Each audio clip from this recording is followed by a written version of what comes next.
નમસ્કાર વિદ્યાર્થી મિત્રો, કેમ છો? મજામાં?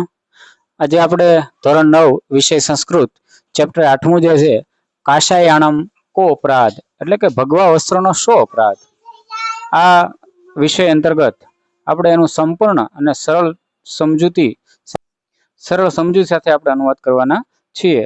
તો વધારે સમય નહીં લેતા જોઈએ આપણે આ 8મા ચેપ્ટરના જે કાશાયાણમ કો અપરાધ એટલે કે ભગવા વસ્ત્રનો શો અપરાધનું ભાષાંતર અનુવાદ જોવાનો છે. એમાં સૌથી પહેલા એવું જોઈએ તો મહાત્મા ગાંધી સાથે કાકા સાહેબ કાલેલકરે ઘણા સમય સુધી કામ કર્યું.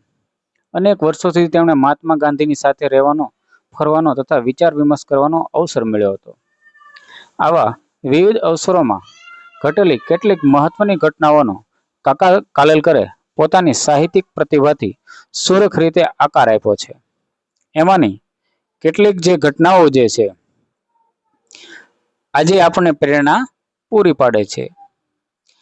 કાકા સાહેબ કાલેલકર દ્વારા ગુજરાતી ભાષામાં લખાયેલી આવી જ એક રોચક ઘટનાઓનો સરળ સંસ્કૃતમાં અનુવાદ તેમજ તેનું જરૂરી સંપાદન કાર્ય કરીને પ્રસ્તુત પાઠ તૈયાર કરવામાં આવ્યો છે. સેવા કાર્યમાં માણસે પોતાની પ્રતિષ્ઠા બાધક ન બને તે સતત ધ્યાનમાં રાખવું જોઈએ, એ આ ઘટનાનો મુખ્ય ઉપદેશ છે. વળી મનમાં રહેલા ધર્મની સાથે વસ્ત્રોનું કાયમી સંબંધ નથી, એ પણ બધાએ સમજવા જેવી વાત છે. તો મિત્રો, આ આખો એક અનુવાદ છે, એટલે કે સંસ્કૃતમાં છે કે મહાત્મા ગાંધી મહોદય સ્વતંત્ર આંદોલન પ્રારંભ, તો એ જે આખો પેરેગ્રાફ છે સંસ્કૃતમાં મહતીચ્છા વર્તતે ત્યાં સુધીનું ભાષાંતર જોઈએ આપણે અનુવાદ. તો મહાત્મા ગાંધી મહોદયે સ્વતંત્રતાનું આંદોલન શરૂ કર્યું.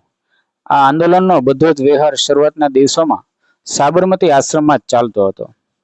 એક દિવસ સ્વામી સત્યદેવ આશ્રમમાં આવ્યા. તેઓ દેશની આઝાદી માટે કાર્યમગ્ન ગાંધી મહાશયના કાર્યથી ખૂબ પ્રભાવિત અને પ્રસન્ન હતા. તેમણે ગાંધીજીને કહ્યું, હું આપના આશ્રમમાં પ્રવેશ અને નિવાસ કરવા ઈચ્છું છું. દેશની આઝાદી માટે કાર્ય કરવાની મને બહુ ઈચ્છા છે. ત્યારબાદ બીજો પેરેગ્રાફ છે, આ રીતનો આખો સંસ્કૃતની અંદર છે.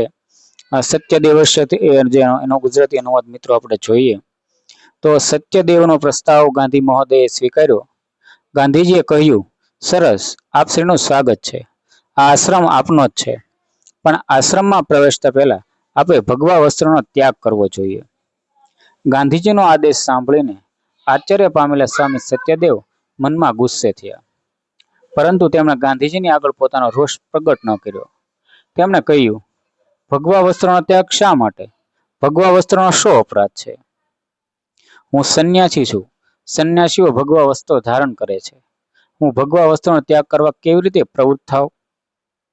ત્યારબાદનો આખો કલર ફોન્ટની અંદર છે, સ્વામી સત્યદેવસ્ય વચનમ શ્રુત્વા શાંતેશ્વરમ, એ છે એનો અનુવાદ જોઈએ મિત્રો.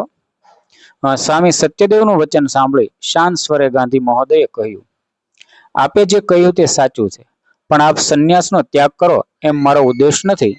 ફક્ત ભગવા વસ્ત્રનો ત્યાગ કરવાનો હું કહું છું. ગાંધીજીના કહેવાનું તાત્પર્ય ન જાણતા સત્યદેવ વિચારની મુદ્રામાં ઉભા રહ્યા અને તેમણે મૌન ધારણ કર્યું. ત્યારબાદ આખો આ સંસ્કૃત ભાષાની અંદર મિત્રો પેરેગ્રાફ છે, જે તમે જોઈ શકો છો.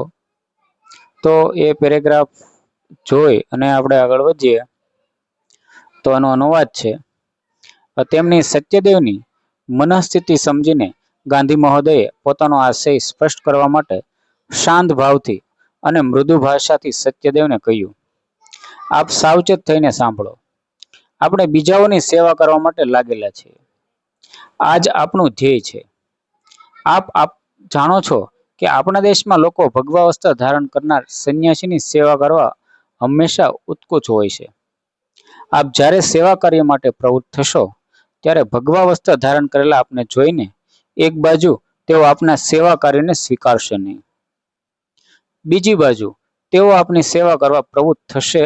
આનાથી શું આપણા ધ્યેયની હાનિ નહીં થાય? સંન્યાસ તો મનમાં રહેલો સંકલ્પ છે. તેનો વેશભૂષાની સાથે સંબંધ કોઈ પણ દ્રષ્ટિએ યોગ્ય નથી. હું ચોક્કસપણે માનું છું કે ભગવા વસ્ત્રનો ત્યાગ કરવાથી સંન્યાસનો ત્યાગ નહીં થાય. માટે આપ શ્રી વિચારો, ત્યારબાદ જે યોગ્ય હોય તે કરો.